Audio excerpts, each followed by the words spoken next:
Bartholé. C'est toujours très dangereux d'applaudir avant, mais enfin, comme ça, c'est fait. Bonjour à toutes et à tous et merci pour cette invitation. Alors, je vais essayer de m'en tenir à 30-35 minutes pour qu'on puisse avoir une discussion. Vous voyez que le titre que j'ai donné à cette présentation pousse quand même plutôt vers une approche empirique. Donc, vous avez eu un philosophe avant. Moi, je ne suis pas philosophe et je ne veux pas nécessairement vous parler des différents courants philosophiques dans les mouvements antiracistes. Je vais plutôt vous parler de l'ancien antiracisme et des nouveaux antiracismes, en quelque sorte. Alors, la première question qu'il faut se poser, parce que maintenant on nous demande de nous la poser, c'est est-ce que j'ai le droit de parler de ce sujet? Est-ce que j'ai le droit de parler de racisme? Alors, moi je parle en tant que sociologue et politologue, je suis actif dans le domaine de l'immigration, du racisme depuis 1982, donc ça fait quand même un sacré paquet d'années. Mes origines, ce sont des origines ouvrières liégeoises immigrées. Donc, bien que je sois vieux, je fais partie officiellement de ce qu'on appelait la deuxième génération, puisque je suis le seul de ma famille à être né en Belgique. Alors, objectivement, phénotypiquement, ben oui, on me place dans les blancs, donc je suis clair. Mais subjectivement, ce n'est pas le point central de mon identité. Et donc, comme disait James Baldwin, tant que je me regarderai comme blanc, il n'y aura pas d'espoir pour moi. Et donc, tant que je me regarderai comme blanc, je forcerai les Noirs à se regarder comme noirs. Ça, c'est une traduction littérale de James Baldwin qui est souvent utilisée maintenant comme référence dans les mouvements antiracistes et peut-être pas toujours à bon escient, comme d'ailleurs Malcolm X ou d'autres penseurs extrêmement importants encore aujourd'hui. Et donc, j'ai aussi travaillé plusieurs années aux États-Unis, notamment sur la question raciale, dans des quartiers difficiles, dans certains quartiers de Brooklyn, dans le Bronx notamment. Et donc, ce que je partage avec vous, c'est une réflexion qui est liée à toute cette expérience-là de chercheur. Moi, personnellement, je n'ai pas expérimenté le racisme. J'ai pu expérimenter un certain rejet à certains moments de mon existence, mais je ne suis pas une victime de racisme, en tout cas pas dans la société belge. Mais ça ne veut pas dire pour autant que je ne peux pas mettre mon cerveau à contribution pour essayer de comprendre les dynamiques sociales et politiques dans nos sociétés, dont fait partie notamment le racisme, dont fait partie notamment l'antiracisme. Et donc, moi, je ne peux pas me mettre à la place de quelqu'un qui a vécu le racisme, et je ne me mets pas à la place de quelqu'un qui a vécu ou vit le racisme, mais ça ne veut pas dire pour autant que je dois me taire.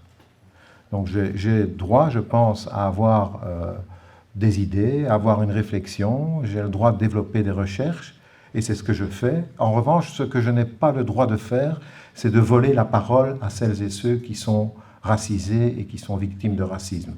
Et donc, le projet des sciences sociales, finalement, c'est toujours de sortir de son expérience personnelle pour essayer, en utilisant des outils méthodologiques, de comprendre ce qui se passe dans le monde.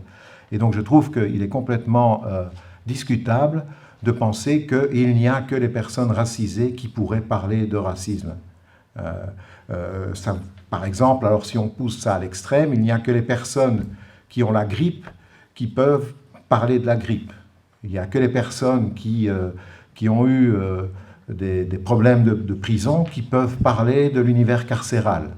Non, je pense qu'on s'approchera plus de la réalité lorsqu'on combinera les points de vue. Et donc ça, c'est important, ce point que je disais tout à l'heure, ne pas monopoliser la parole. Aujourd'hui, vous allez me dire, je la monopolise pendant 30-40 minutes. Je pense que nous devons aussi faire de la place pour que toutes les opinions, toutes les approches soient discutées de manière sereine. Et c'est de la diversité des points de vue que va arriver peut-être une meilleure compréhension de ce qui se passe dans notre monde très compliqué. Alors, le débat est difficile. Est-ce que c'est encore possible de parler de ces choses-là de manière sereine? Est-ce que c'est possible encore de parler de racisme et d'antiracisme sans s'insulter, sans sombrer dans l'irrespect mutuel, sans condamner, sans excommunier celles et ceux qui ne pensent pas comme soi. Je veux faire ce pari. Je pense que c'est possible. En tout cas, moi, ma porte est toujours ouverte. Et il m'est arrivé évidemment d'avoir des portes dans la figure, mais il m'est arrivé aussi beaucoup avec des personnes de tous les horizons d'avoir des débats francs et des débats sereins, même si on n'est pas en accord en fait.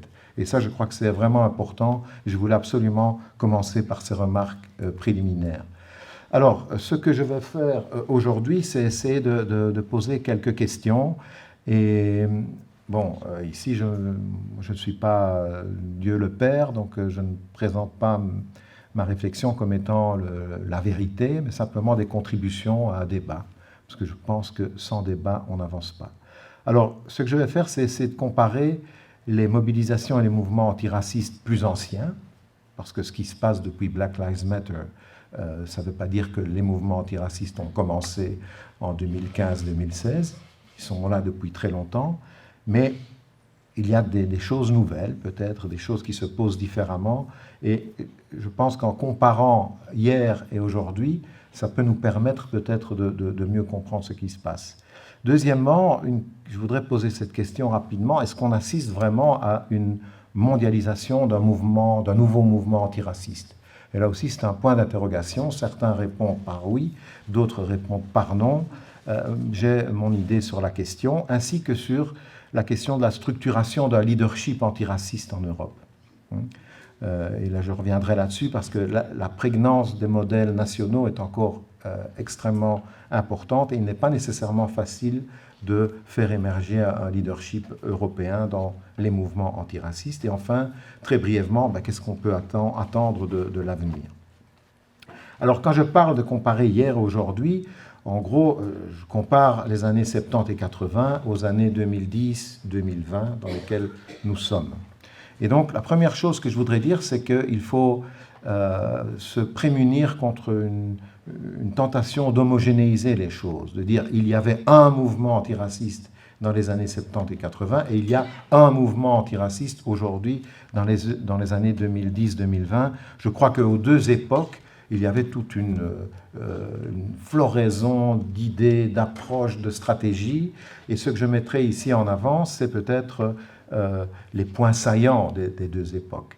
Alors, au niveau des contextes, il y a une différence fondamentale. Dans les années 70 et 80, au niveau européen, la montée de l'extrême droite est relativement marginale. C'est-à-dire, il n'y a pas de parti d'extrême droite au pouvoir. Aujourd'hui, l'extrême droite est devenue mainstream. Vous avez en Italie Meloni, vous avez en Hongrie Orban, vous avez en Belgique Georges-Louis Boucher. Excusez-moi, c'est un lapsus.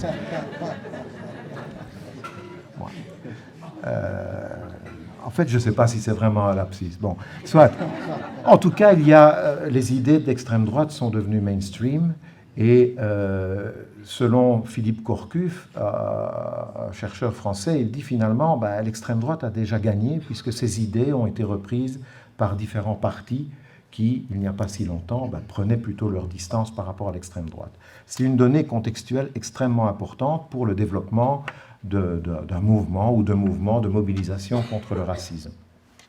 Alors au niveau des idéologies et des théories, dans les années 70 et 80, et je suis suffisamment vieux pour avoir vécu ça, et j'étais déjà actif à cette époque-là en tant qu'étudiant, en tant que citoyen, la centralité de la pensée marxiste était très forte. Donc on était encore en train de s'étriper sur Althusser contre Horkheimer, etc. etc. Je suppose qu'il y en a d'autres dans la salle qui étaient là-dedans. Donc lorsqu'on abordait le racisme, il y avait toujours ce fond quand même solide de théorie marxiste qui était là pour servir en quelque sorte soit de cadre de référence, soit de repoussoir. Et il y avait, dans les années 70 et 80 déjà, un mouvement qui a été oublié sur le continent par les antiracistes d'aujourd'hui, c'est le mouvement Race and Class britannique qui, avant la popularisation des approches intersectionnelles, combinait déjà l'approche sur la classe et l'approche sur la race, autour de l'Institute of Race Relations à Londres, qui était dirigé par un certain Sivanandan, qui se définissait lui-même comme immigré postcolonial. On est dans les années 80, bien avant Black Lives Matter. Alors aujourd'hui, les références ont changé. Le déclin de la pensée marxiste est patent. Les lentilles raciales ont pris de l'importance, et je trouve que c'est une bonne chose, puisque dans certains pays, ça a été occulté, et ça continue d'être occulté aujourd'hui. L'importance des critical race theories est fondamentale, hein, qui viennent des États-Unis, les courants afroféministes, et puis toutes les réflexions et toutes les approches basées sur l'intersectionnalité ont pris une certaine importance, et souvent, en fait, le capitalisme et le néolibéralisme restent incontestés, en fait. C'est un des paradoxes dans certains mouvements d'aujourd'hui, c'est que on semble ne pas réellement œuvrer totalement contre un système capitaliste néolibéral qui, par ailleurs, est accusé d'avoir fomenté le racisme. Et donc, il est clair que ce n'est pas le capitalisme qui a inventé le racisme, mais c'est certainement le capitalisme qui l'a renforcé, notamment à travers le colonialisme et l'impérialisme. Hein. Alors, à l'époque, l'ennemi était identifiable. L'ennemi, c'était l'extrême droite. Donc, on savait, lorsqu'on parlait de racisme, racisme égale extrême droite. Et donc, l'ennemi est clair, visible, identifiable, et on peut le combattre facilement. Aujourd'hui, l'ennemi est présenté de manière plus large. C'est un ennemi qui souvent n'a pas de visage, donc il y a plein de visages. C'est un système raciste, c'est des structures racistes qui parfois incluent les blancs qui se présentent comme progressistes sur ces questions-là. Et donc dans certains courants antiracistes aujourd'hui, la différence n'est plus du tout établie entre l'extrême droite et les personnes blanches qui luttent contre le racisme et qui sont accusées d'avoir fait leur carrière en prétendant lutter contre le racisme, mais en fait en le reproduisant pour maintenir leur position. Donc c'est un argument qu'on entend parfois chez certains militants antiracistes aujourd'hui et qui ne me semble pas nécessairement correspondre à la réalité. En termes de revendications aussi, les choses ont changé. Dans les années 70 et 80, on rejetait la notion d'intégration déjà. Hein. Les gens disaient, les militants disaient, mais enfin, pourquoi parlez-vous d'intégration? On est né ici, on a grandi ici, on est intégré. Le problème, c'est quoi? C'est qu'on n'est pas reconnu comme des citoyens égaux aux autres et qu'on n'a pas les mêmes droits que les autres. Et donc la question fondamentale qui est là, c'est une double question, celle de la reconnaissance et celle de l'égalité. Et donc il y a un souci quand même d'être intégré, d'être inclus dans un système et de clamer sa volonté de faire partie réellement de la société. Aujourd'hui, même si ces revendications sont toujours là, elles ne sont pas nécessairement dominantes. Certains veulent une révolution totale d'un système et des structures racistes. Et donc, on a vu l'émergence de tous les débats sur la décolonisation, qui évidemment n'est pas une décolonisation politique, puisque la décolonisation politique a eu lieu dans les années 60, mais c'est un peu une lutte contre tout ce qui reste de cette époque coloniale qui conditionne encore la manière dont on appréhende certaines questions dans notre société. Il y a aussi un souci de réparation. Réparation. Donc on discute ce matin au Parlement de ça, et en particulier des excuses. Est-ce que la Belgique doit s'excuser ou pas? Bon, les excuses, c'est toujours bien, mais ça ne répare pas le mal qu'on a fait, n'est-ce pas? Donc, en tant que citoyen, moi, je suis assez favorable aux excuses, mais je ne suis pas favorable à rien qu'à des excuses, puisque c'est un peu facile de s'en tirer de cette manière-là. Mais bon, c'est une revendication qui est là, réparation, excuses, finalement, forcer la société à réexaminer son passé et en quoi le passé a un impact sur le présent. Et ça, je crois que c'est important.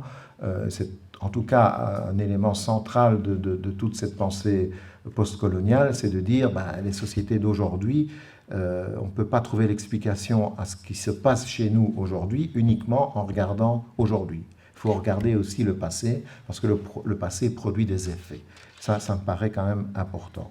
Et puis, il y a aussi une revendication de place. Une revendication de place dans certaines institutions. Et là, c'est l'émergence de tout le discours sur la diversité.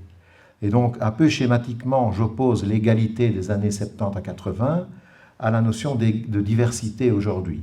Et donc moi, je n'aurai peut-être pas le temps d'en parler aujourd'hui, mais de mon point de vue, la diversité peut aussi se faire au détriment de l'égalité. Et plus de diversité ne signifie pas nécessairement plus d'égalité. Peut-être qu'on y reviendra dans les questions. Alors, les acteurs clés aussi ont changé. Dans les années 70 et 80, les acteurs clés, ce sont les descendants directs des travailleurs immigrés ou des travailleuses immigrées. C'est cette fameuse deuxième génération, un autre concept qu'on a détruit, puisque on peut pas, ça n'a pas de sens d'être de la deuxième génération des immigrés. L'immigré, c'est celui qui voyage. Celui qui est né là, il n'est pas un immigré. Donc, soit, passons là-dessus. Mais en tout cas, on voit les gens qui se mobilisaient à l'époque, c'était les enfants des travailleurs et des travailleuses immigrés, en fait. Et donc, la configuration d'origine nationale variait d'un pays à l'autre. En Grande-Bretagne, c'était surtout des personnes des Antilles britanniques, avec aussi des Indo-Pakistanais, mais dans une position un peu différente. N'oublions pas que, notamment dans la communauté indienne d'Angleterre, c'est elle qui a fourni le Premier ministre aujourd'hui, qui a une politique beaucoup plus à droite que Theo Franken sur la question de l'immigration, par exemple. Aujourd'hui, c'est différent. Les acteurs clés dans les mouvements antiracistes d'aujourd'hui, c'est ce que j'appelle les élites sociales postcoloniales, en fait. Donc ce ne sont pas des personnes qui ont nécessairement un ancrage dans la classe ouvrière. J'utilise encore ce mot, ça montre à quel point je suis âgé, mais je pense que ce n'est pas parce que les ensembles industriels ont plus ou moins disparu partout qu'il n'y a plus de classe ouvrière. La classe ouvrière d'aujourd'hui, c'est aussi les personnes qui passent 14 heures dans leur camionnette pour nous livrer leurs colis, nos colis pour la Noël, etc., et qui, contrairement à ce qui se passait avant, ont beaucoup de difficultés à s'organiser avec d'autres à cause de ce fractionnement des choses. Donc aujourd'hui, si on regarde les personnes qui jouent un rôle clé dans ces mouvements, on voit souvent des personnes qui ont des niveaux d'éducation relativement élevés, qui ont des origines souvent, mais pas exclusivement, en Afrique subsaharienne, et qui, quelque part, sont un peu bloqués dans cette société, dans leur ancrage professionnel ou autre, notamment à cause de discriminations persistantes. Mais c'est important, cette différence, je trouve. Au niveau de la question des alliés et des soutiens, dans les années 70 et 80, on veut former des larges coalitions au-delà des couleurs de peau, au-delà des appartenances ethniques, et les organisations syndicales favorisent ça. Donc on essaye de se fédérer pour lutter contre le racisme qui est porté par l'extrême droite. Il y a quand même toute une logique derrière. Aujourd'hui, la question des alliés et des soutiens est beaucoup plus compliquée. Donc ça va des personnes qui disent « black only ». Les seules victimes de racisme, ce sont les personnes à la peau noire, et il n'y a que elles qui peuvent lutter contre le racisme. Donc arrêtez les Marocains, etc. Vous n'êtes pas victime de racisme, c'est autre chose. Oui, peut-être un peu de xénophobie, mais vous n'avez pas le droit de revendiquer un rôle dans le mouvement.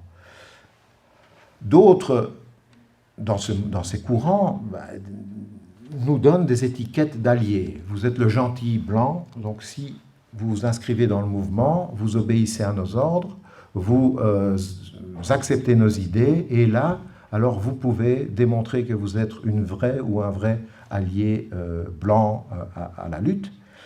Et à un autre extrême, il y a aussi les personnes qui reviennent avec cette idée de peu importe finalement la religion, la couleur de peau, si vous êtes perturbé par ce système de discrimination raciale, luttons ensemble. Et en fait, cette idée, c'est une vieille idée qui remonte à Malcolm X. Malcolm X disait à la fin de sa vie, je m'en fous de votre couleur de peau. Si vous ne supportez pas ce système raciste aux États-Unis, engagez-vous.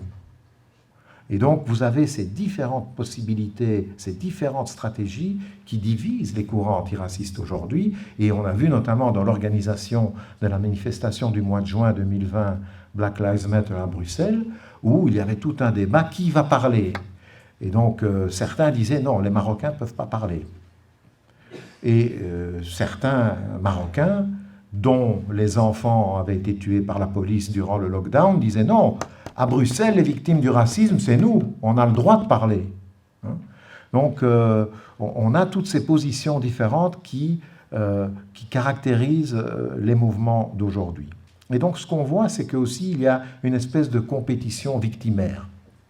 Donc, qui est la plus grande victime du racisme? Et donc, c'est logique, puisque plus on est victime de racisme, plus on est légitime pour en parler. Et donc, dans l'esprit de certains.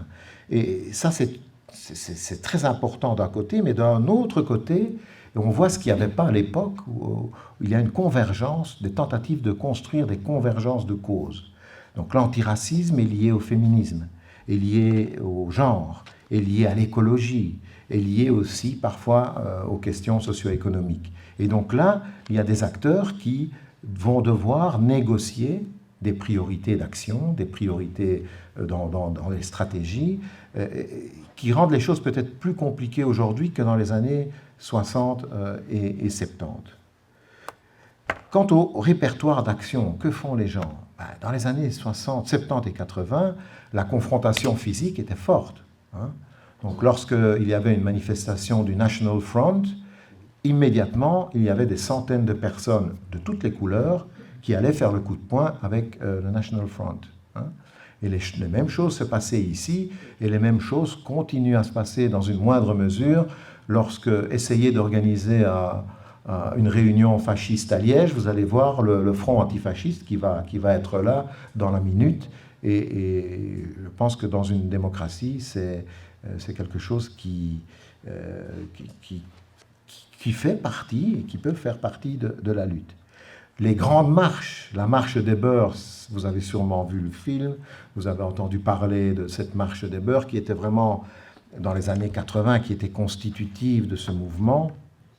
Donc des jeunes partant de la banlieue de Lyon et marchant sur Paris et rassemblant des militants en route. Et puis, en arrivant à Paris, il y avait ce grand festival musical qui célébrait les valeurs antiracistes et qui était un peu jumelé avec ces campagnes symboliques, la main jaune, celles qui sont, et ceux qui sont suffisamment mûrs s'en rappellent, la main jaune, touche pas à mon pote. Donc c'était des répertoires d'action qui étaient importants. Aujourd'hui, on les retrouve, ces répertoires d'action, mais en plus, il y a des choses extrêmement neuves liées au développement technologique. Internet et les médias sociaux, ça n'existait pas dans les années 70 et 80. Aujourd'hui, beaucoup de choses passent par là, pour le meilleur et pour le pire. Ça, on peut aussi en discuter, mais en tout cas, c'est un vecteur qui permet aux gens de se mobiliser et de lancer des actions. On a vu aussi toutes les campagnes de décolonisation de l'espace public, etc., qui sont extrêmement importantes et qui n'étaient pas nécessairement imaginables dans les années 70. Ce qu'on remarque aussi, c'est qu'il y a une réactivité extrême dans les mouvements antiracistes d'aujourd'hui. Donc il n'y a pas de petites questions. Donc on va nommer un tunnel de Bruxelles Annie Cordy. Il faut s'ériger contre Annie Cordy, qui était une représentante du racisme colonial belge, et donc non au tunnel Annie Cordy. Et donc on m'a demandé de signer une carte blanche pour ça. Moi, ma réaction, c'était, est-ce que c'est vraiment important? Annie Cordy, ce n'était pas ma tasse de thé, ni de chocolat chaud. Mais voilà, Annie Cordy, c'est fini. Et, en plus, on lui a donné un tunnel tout miteux. Là, je veux dire, bon, est-ce que ça vaut la peine de se mobiliser sur Annie Cordy alors qu'on voit des discriminations énormes dans le domaine de l'emploi, du logement, et en parenthèse... Féministe peut-être, faire un tunnel pour une femme, chapeau. Oui, oui, mais bon, oui, oui. Et donc, discrimination sur le logement, et en passant, Namur, c'est pas tellement un problème. Namur est un bon élève en ce qui concerne la discrimination dans le logement, mais dans d'autres villes, c'est très très fort par rapport à la justice, etc., etc. Donc, moi, je pense que peut-être on ne peut pas nécessairement toujours mettre toutes les causes sur le même pied, mais c'est ce qui est fait aujourd'hui. Il y a aussi beaucoup d'actions pédagogiques aussi qui sont menées. Donc on va apprendre aux gens ce qu'est le racisme, ce qu'est l'antiracisme, comment être un bon antiracisme. On va aussi souvent s'engager dans des campagnes qui sont culpabilisatrices, où souvent on va dire oui mais toi tu es blanc, donc tu ne peux pas comprendre, tu ne peux pas expliquer, ce sont tes ancêtres qui ont fait ceci et cela, ce qui est un argument qu'on peut entendre, mais qu'on n'est pas nécessairement obligé d'accepter. Je fais souvent le parallèle avec l'Allemagne. Donc moi, je ne peux pas dire à mes étudiants allemands, on a des étudiants allemands, oui, ton grand-père, il a fait ceci il y a 40 ans, etc. Ce n'est pas nécessairement de la responsabilité des personnes qui sont là, même si, évidemment, tout le monde est d'accord sur ce qui a été fait. Et donc, on joue sur parfois cette culpabilisation individuelle qui, par ailleurs, est contraire avec l'idée d'un racisme systémique. Puisque le racisme systémique, c'est justement dire que la question n'est pas l'attitude des individus, mais un système. Et donc, il y a selon moi, une espèce de contradiction, alors qui dérive parfois dans ce que je disais en commençant, on va annuler des gens, on va les catégoriser. Lui, il est contre la cause, donc on le met sur le côté. C'est ça, la cancel culture, qui ne vient pas de l'antiracisme, en fait, hein, mais qui est aussi un peu reprise et qui est contestée aussi dans les mouvements antiracistes, puisque tout le monde n'est pas d'accord avec ça du tout. Un autre domaine qui me paraît important, c'est les expressions artistiques, où avant c'était la musique, maintenant le théâtre est utilisé, les performances, la danse, il y a tout un lieu d'expression là de l'antiracisme qui donne, enfin, ce sont les artistes qui ont pris ce rôle pour exprimer des choses d'une manière qui puisse entrer mieux en résonance avec une partie de la jeunesse racisée. Alors, rapidement, est-ce qu'on assiste à un nouveau mouvement antiraciste mondial ?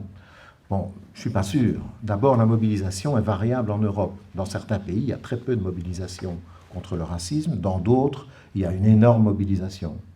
Ce que je pose comme question, est-ce qu'on n'assiste pas non plus à une espèce de colonisation états-unienne de l'antiracisme européen ? C'est-à-dire que on analyse, on importe les analyses, les cadres de référence américains et les cadres d'action américains, en particulier de Black Lives Matter. Et souvent, on considère Black Lives Matter comme un truc homogène. Or, ce n'est pas le cas. Il y a beaucoup de dissensions, beaucoup d'approches différentes dans Black Lives Matter aussi. Et on applique ça en Europe. Et donc, moi, la question que je me pose, est-ce que pour les antiracistes européens, toutes les vies noires comptent-elles de la même manière ? Moi, j'ai remarqué qu'on a réuni 10 000 personnes après l'assassinat de George Floyd, qui est absolument dégueulasse, je pèse mes mots, mais tous les jours, aux portes de la Méditerranée, meurent des personnes noires en mer pour venir en Europe. Et il y a très très peu de mobilisation par rapport à ça. Il y a beaucoup de solidarité en action en Belgique, mais moi, je n'ai jamais vu vraiment un mouvement d'une telle ampleur. Et donc la question que je pose, c'est est-ce qu'une vie noire américaine est supérieure à une vie noire africaine dans le mouvement antiraciste ? Point d'interrogation. Et enfin, on a ce qu'il n'y avait pas à l'époque, peut-être, une marchandisation de la lutte antiraciste. C'est-à-dire que toutes les marques sont antiracistes, hein, maintenant. Nike, Adidas, tout le monde est antiraciste. Et les stars le sont aussi. Hein, donc tout le monde, enfin beaucoup de gens qu'on voit, qu'on entend. Évidemment, il y a aussi toute une musique raciste qu'on n'entend pas à la radio, et tant mieux, mais qui existe là et qui fait quand même des profits importants. Souvenez-vous, il y a quelques mois, cette idée du festival de musique d'extrême droite à Ypres qui a été annulée en toute dernière minute. Sinon, c'était en train de passer comme une lettre à la poste. Hein. Et donc, aujourd'hui, il y a cette marchandisation de l'antiracisme qui qui peut peut-être à terme poser problème, et qui peut accroître l'approche symbolique au lieu de l'action, je dirais, plus dure. Je prends l'exemple du genou à terre des joueurs de foot. Est-ce qu'aujourd'hui, X mois après l'assassinat de George Floyd, est-ce que ça n'a pas perdu un peu de son sens? Où les joueurs, on les voit parfois mettre le genou à terre, et puis se relèvent, et puis est-ce que ça provoque encore une réflexion chez les gens, hein? Mais bon, il faut le faire, il faut porter un brassard. Quand notre ministre des Affaires étrangères est allé avec son beau maillot et son brassard défendre le droit des femmes et des minorités au Qatar, comme si le gouvernement qatari allait être impressionné par une ministre belge qui portait un brassard One Love, hein. Donc, bon, je crois qu'il faut sortir de la naïveté, pardon, ou au contraire prendre les gens pour un peu des demeurés, quoi, hein. Alors, est-ce qu'il existe une émergence, une structuration du leadership antiraciste au niveau européen? On voit que, et ça je trouve que c'est extrêmement important et nécessaire, c'est que souvent le rôle de leadership est joué par des femmes afrodescendantes qui ont cumulé les différentes formes de discrimination pendant longtemps et qui maintenant se lèvent et prennent le leadership de certains mouvements antiracistes. Et je trouve que c'est extraordinaire, les profils qu'on voit émerger, et dans plusieurs pays européens, hein. On voit même en Italie, maintenant sous Meloni, il y a pas mal de jeunes italiennes d'origine africaine qui lancent des associations, qui se lancent dans le combat, etc., alors qu'il y a encore une dizaine d'années, c'était tout à fait impossible. Mais ça change d'un pays à l'autre. Et puis, ça se structure peu à peu au niveau européen, notamment au niveau du Parlement européen, où il y a des élus racisés qui essayent d'entamer un dialogue, de faire porter leur voix dans cette enceinte qui est quand même importante, même si elle n'est pas décisionnelle. Donc on voit à l'état embryonnaire des tentatives de structurer quelque chose. Est-ce que ça va déboucher? Je n'en sais pas, je n'en sais rien. J'arrive à ma dernière slide. Qu'est-ce qu'on peut... à quoi pouvons-nous nous attendre à l'avenir? Comme vous avez vu, je n'ai pas de boule de cristal, donc je ne sais pas exactement ce qui va se passer, sinon je ne serais pas ici. Mais je peux émettre trois remarques. La première, c'est qu'on peut s'attendre peut-être à des confrontations plus fortes et plus fréquentes dans l'espace public, qui peut-être ne sont pas nécessairement revendiquées comme des réponses au racisme et à la discrimination, mais qui peuvent y être liées de près ou de loin. Vous vous souvenez, les Liégeois se souviennent de Liège en mars 2021.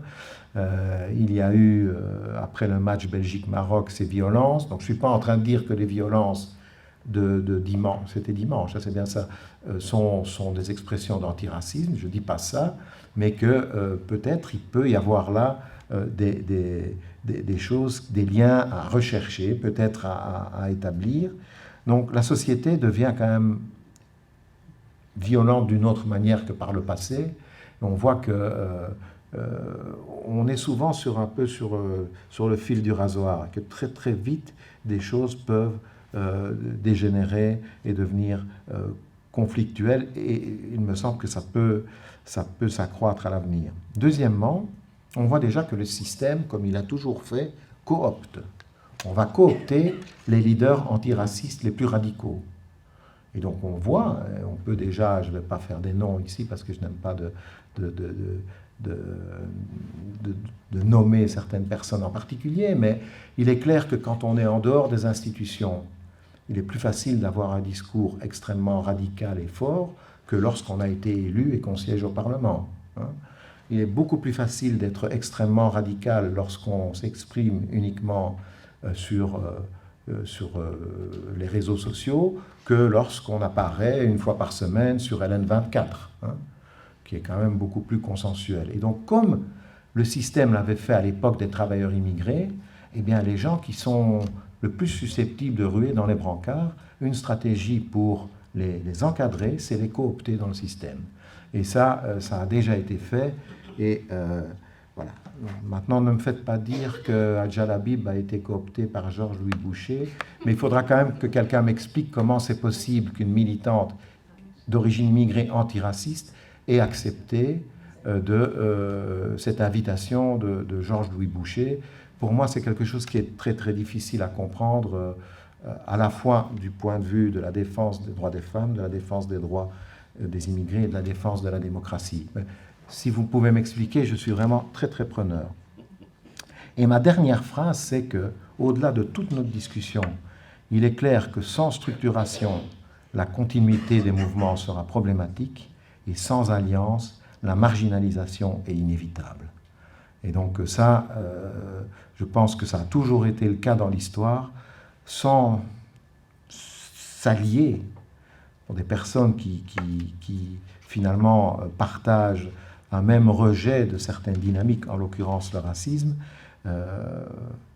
on risque, certains dans les mouvements antiracistes, risquent de se tirer une balle dans le pied, en fait. Et donc ça, c'est pour moi, en tant que citoyen, cette fois-ci, c'est une préoccupation importante. Donc je ne sais pas si j'ai dépassé beaucoup. Non. Merci beaucoup. Merci. Voilà. C'est fini. Merci beaucoup.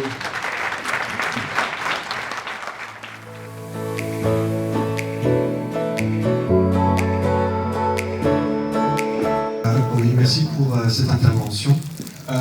Moi, je voulais revenir sur le dernier point que vous soulevez, sur la question des alliances.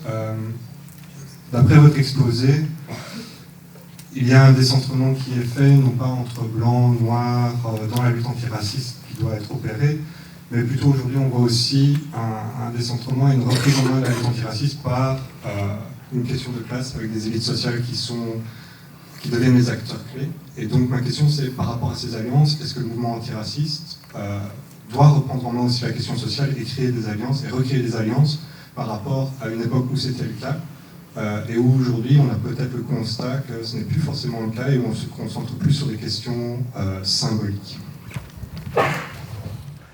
Merci pour cette question-là. Moi, je vais vous répondre pas en tant que chercheur, parce que votre question, est-ce que utilise le terme « doit ».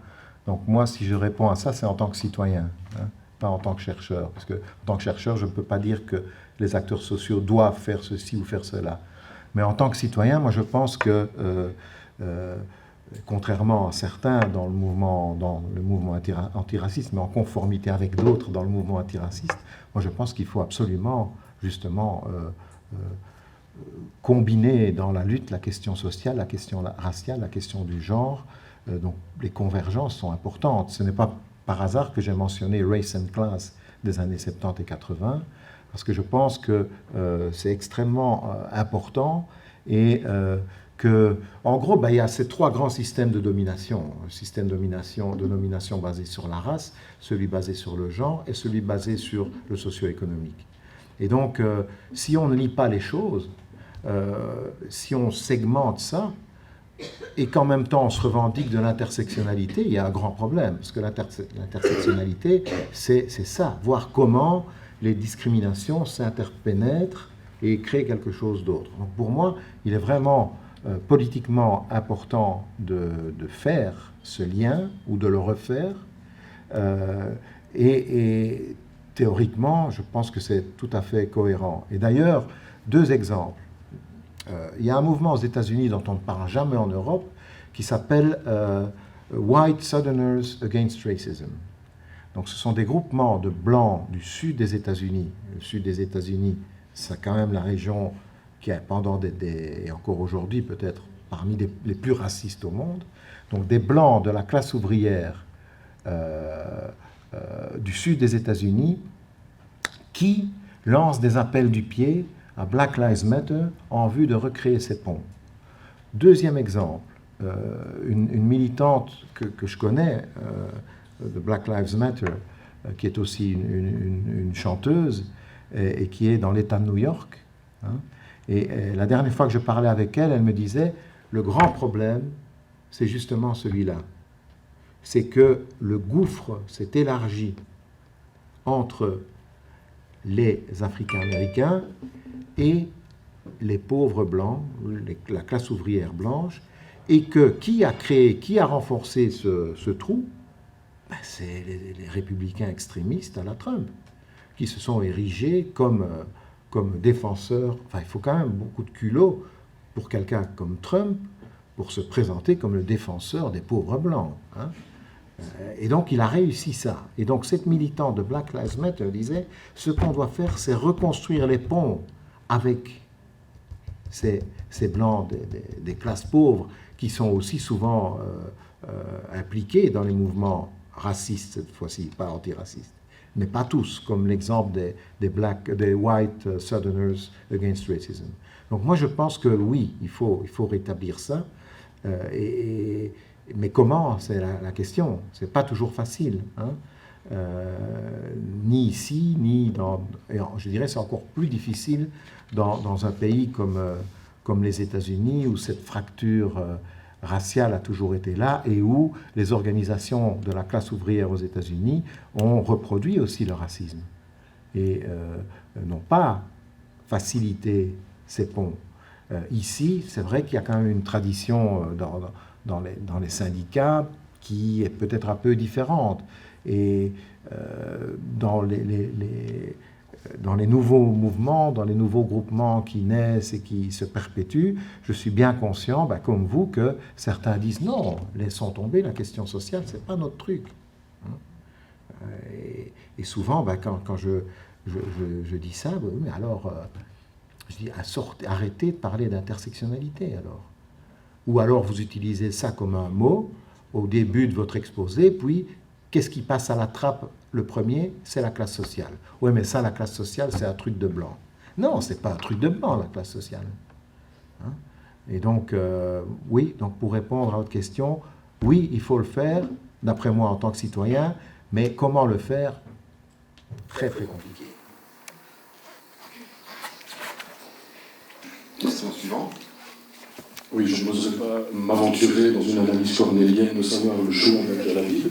Par contre, ce qui m'intéresse dans votre propos, c'est revenir finalement aux fondamentaux de l'antiracisme que j'ai connu dans les années 80, où il y avait quand même une pensée idéologique qui était multiple et qui se rapprochait aussi d'une vision internationaliste des combats et des luttes. Aujourd'hui, je pense qu'avec l'avènement de l'ultralibéralisme, le jeu du puissant a pris la place du nous, et donc il y a une fractalisation identitaire qui fait qu'à un moment donné, que ce soit ceux qui contestent et qui se racrapotent identitairement s'en renforcent dans des positionnements populistes de droite ou d'extrême droite, et inversement, mais de manière corrélative, il y a ce phénomène aussi chez les gens qui se définissent comme revendicateurs de leur combat pour leurs droits intrinsèques. Et donc c'est peut-être là, dans cette lecture paradigmatique, identitaire et idéologique, qu'il faudrait peut-être travailler pour avoir une conscience plus globale et une conscience internationaliste. Vous me faites penser par votre intervention à un des paradoxes qu'il y a aujourd'hui, c'est que d'un côté, on s'oppose, dans certains courants de l'antiracisme, on s'oppose à l'essentialisation, et de l'autre côté, on s'auto-essentialise en quelque sorte, et on essentialise l'autre. Je suis désolé, on peut appeler ça comme on veut, mais quand on dit « vous, les Blancs », pour moi, ça pose problème. Parce que moi, et c'est peut-être la réponse, je l'anticipe, on va me dire « oui, mais ça, c'est votre privilège », quand je vais dire ce que je vais dire, c'est que moi, je ne veux pas qu'on me catégorise dans la même catégorie que Georges-Louis Boucher, que Trump, que Orban, etc. Pour moi, ça n'a pas de sens. Et donc, il n'y a pas une essence blanche comme il n'y a pas une essence noire. Et tant que certains s'enfermeront dans ces choses-là, et je ne sais pas statistiquement si c'est la majorité ou pas dans les mouvements antiracistes actuels, mais en tout cas, c'est un vrai problème. Et à nouveau, je crois qu'il faut peut-être insister sur la multiplicité, la diversité des identités, le caractère composite des identités. Donc on ne peut pas réduire une personne à sa couleur de peau. On ne peut pas réduire une personne à un genre. On ne peut pas réduire une personne à sa classe sociale. L'identité, c'est beaucoup plus complexe que ça, mais c'est difficile d'organiser des mouvements sur la base de la complexité. Et donc c'est peut-être ça aussi le problème. Donc l'enjeu est à la fois au niveau théorique, idéologique, mais aussi au niveau pratique. Comment est-ce qu'on fait quand je dis à des personnes, oui, la raison pour laquelle vous êtes, par exemple, blanc et noir dans les mêmes conditions au niveau socio-économique, hein, c'est le fruit d'un même système économique, d'un même système de domination. Et les gens disent, et ils ont raison, oui, mais le blanc n'est pas victime de racisme. Bien sûr que c'est vrai. Mais ça ne veut pas dire pour autant qu'on ne peut pas construire des commonalités, en fait. Mais ça n'existe pas naturellement, il faut le faire. C'est pour ça que je pense toujours à cette militante de Black Lives Matter, qui s'appelle Danielle Ponder, qui me dit ça, oui, on veut le faire. Mais moi, quand je vais dans un quartier blanc ouvrier à Buffalo, New York, ça ne passe pas. De même que quand une ouvrière ou un ouvrier des quartiers blancs de Buffalo vient dans le quartier noir, ça ne va pas non plus. Et donc, ça renvoie à une autre chose, construire plus d'endroits où les gens peuvent, en tout cas, se parler, se rencontrer, etc. Donc, c'est tout l'opposé de la ségrégation, en fait. Et pourtant, certains, dans les mouvements antiracistes, revendiquent la ségrégation. Donc, il y a eu, aux États-Unis aussi, des mouvements qui disaient, pour résoudre les problèmes, c'est simple. On va faire des États blancs et des États noirs. Hein? Et donc ça, très très vite, on arrive à ça. Et moi, je pense que... Moi, je n'ai pas envie de vivre dans un monde comme ça. Donc les difficultés sont à différents niveaux. Alors nous allons prendre la question suivante, là, il y en aura encore. Juste Je m'appelle Denis Desbonnet, j'ai travaillé au Centre pour l'égalité des chances, j'ai mis en place des services locaux de lutte contre le racisme. J'ai fait partie d'un groupe qui s'appelait Taïouche contre le racisme et qui était contre l'islamophobie. Voilà. Et j'ai commencé le journal Pour qui a été incendié par les fachos suite à ce que nous avions dénoncé. Voilà. Parmi d'autres choses. Et c'est pour ça que je trouve le débat très intéressant, parce que moi je me heurte parfois exactement aux mêmes obstacles que toi. Mon fils est black, il est d'origine péruvienne. Il a eu des cas de racisme et même de harcèlement, etc., très très durs, mais c'est quelques épisodes, et comme c'est un garçon très fédérateur et qu'il est dans un milieu privilégié, il n'a pas tellement souffert. Donc sa posture, pour moi c'est une posture, c'est en gros de dire le racisme, j'en ai rien à foutre, c'est pas mon problème. Je suis certain que si mon fils vient dans un débat comme ça, il est légitime. Personnellement, j'ai 40 ans de combat antiraciste et je ne suis pas légitime. Donc c'est quelque chose qu'effectivement je ne peux pas supporter. Et quand tu parlais de compétition véhiculaire, je trouve le terme génial, j'ai fait un article où je parlais de convergence des luttes, on n'en a jamais autant parlé, j'ai jamais vu autant de concurrence des luttes, en fait. Bon. Mais effectivement, moi je viens de l'antiracisme et l'antifascisme britannique, je fais partie anti-nazi, rock against racisme, etc. Donc, alors, on est de la même génération. Oui, tout à fait. Donc moi, je suis d'accord avec une foule de choses que tu as dit. Je veux juste 3 petits points où c'est plus des nuances.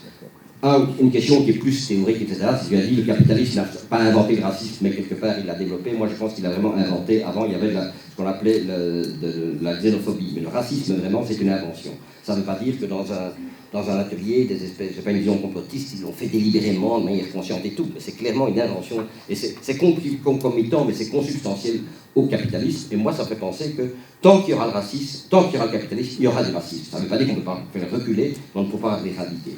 Deuxième chose, j'ai aussi beaucoup aimé ce que tu as dit sur, effectivement, le fait que si tu es blanc, tu ne peux pas te prononcer sur ça. Je me souviens d'un débat que j'avais à l'ULP avec, je ne sais plus comment ça s'appelait, c'était notre psychiatre, qui lui, en tant que mandarin universitaire, juif et blanc, disait à des noirs dans la salle, parce que c'était un débat sur les mutilations génitales, et qu'elle n'était pas d'accord, et lui disait, oui, mais ça c'est un point de vue de blanc, etc. Et il demandait ça à des jeunes étudiantes africaines.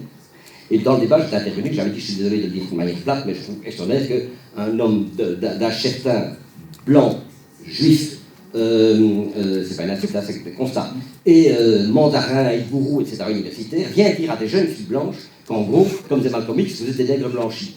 Bon. Donc, moi je trouve très important qu'effectivement, le mouvement des femmes soit d'abord le mouvement des femmes. Que le mouvement antiraciste soit d'abord le mouvement des racisés. Ça, c'est une évidence. On a connu une plateforme de lutte contre le racisme mis en place par l'ANAM, je termine, mis en place par l'ANAM, dont les deux dirigeants étaient deux syndicalistes blancs. Est-ce qu'on imaginerait une initiative féministe où on mettrait 2 mecs à la tête? Donc je trouve ça très important. Mais de là à dire que tu n'es pas un membre, tu es un allié, je trouve ça vraiment extrêmement choquant, mais ça on s'en fout à la limite que j'aime pas. Mais je pense qu'effectivement, ça mène dans les murs. Et alors, un tout dernier point très rapide, tu avais dit que l'extrême droite, que dans les années 80, on disait « Ah, le racisme, c'est l'extrême droite ». Oui, on le disait, mais à mon avis, c'est une erreur. Ça, simplement factuel. En Belgique, ceux qui ont ouvert le bal, c'est les partis traditionnels. C'est le MR, c'est le PSC, c'est le CEPIC, c'est y compris les socialistes.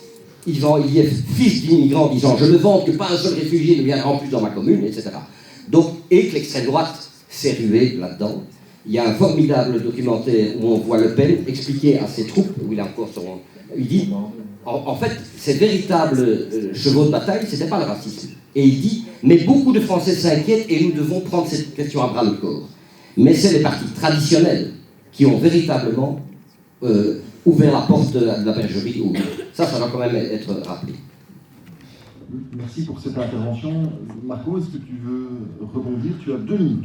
Oui, non, ça prendrait probablement beaucoup de temps, mais sur la question du capitalisme, racisme, évidemment, ça dépend de où on fait remonter l'origine du capitalisme. Mais bon, pour moi, un moment clé, c'est quand même les soi-disant grandes découvertes. Hein. Et donc, et le rôle de... Et le rôle, oui, et le rôle de l'Église catholique là-dedans aussi, hein, pour finalement s'en sortir et combiner l'exploitation de l'autre avec les valeurs chrétiennes, quoi. Donc il y a ça aussi. Sur la question de qui peut parler, qui prend le leadership, etc., moi, je n'ai pas de souci avec ça. Hein. Je me suis toujours senti heurté par le racisme et j'ai toujours voulu en faire un combat, mais je ne peux pas, comme je le disais en commençant, moi je ne peux pas dire j'ai vécu le racisme, voilà, donc je ne suis pas racisé et dans ce contexte-ci, il se peut que dans une autre société je sois racisé, bon, c'est pas le cas. On avait tes grands-parents comme italiens. Mais mes parents l'ont été, mais moi pas. J'ai subi des discriminations, mais bon, ça n'a rien à voir. J'ai pas été déshumanisé, quoi, comme le sont encore aujourd'hui les personnes africaines parfois. Donc oui, mais moi ce qui m'importe, c'est quand même qu'il y ait un travail ensemble. Si on tire dans la même direction, tirons ensemble, quoi. Mais je ne pense pas qu'on puisse revendiquer un poste de leadership dans un mouvement, mais on peut en faire partie de manière très forte et parfois, sur la question du genre aussi, ça arrive que des hommes soient plus féministes que certaines femmes, quoi. Donc, voilà. Ouais. Et le troisième point, j'ai oublié ce que c'était. Mais voilà, je propose alors que vous puissiez en reparler pendant le temps de repas. Alors je vois qu'il y a encore des mains qui se lèvent. Malheureusement, on ne sait plus.